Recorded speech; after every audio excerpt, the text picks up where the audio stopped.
প্রত্যেকটা মেয়েরই স্বপ্ন নিজের একটা বাড়ি হবে, নিজের একটা সংসার হবে। তো হ্যালো এভরিওয়ান, আসসালামু আলাইকুম। সবাই কেমন আছেন? আশা করি সবাই ভালো আছেন। তো আমরা মেয়েরা হয়তো ঘর সাজাতে অনেক বেশি পছন্দ করি।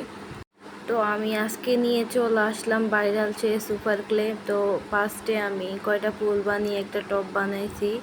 তারপরে আমি আমার ফোনের মধ্যে দুইটা ফুল লাগিয়ে নিলাম, ক্লে দিয়ে সুন্দর করে ফুল বানালাম।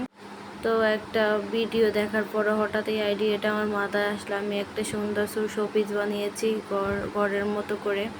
তো দেখুন কেমন লাগতেছে, ফাইনাল লুক এটাই। তো আমি কালকে সারাদিন বসে বসে এই সুপার ক্লে দিয়ে এগুলো বানিয়েছি। তো কেমন লাগতেছে অবশ্যই কমেন্ট করে জানাবেন। তো আমার অনেক স্বপ্ন যে আমার একটা বাড়ি হবে, আমার একটা বাসা হবে, রুম হবে, রুমটার আমি সুন্দর করে ফুলে ফুলে সাজিয়ে রাখবো। তো সবাই ভালো থাকবেন, আল্লাহ হাফেজ।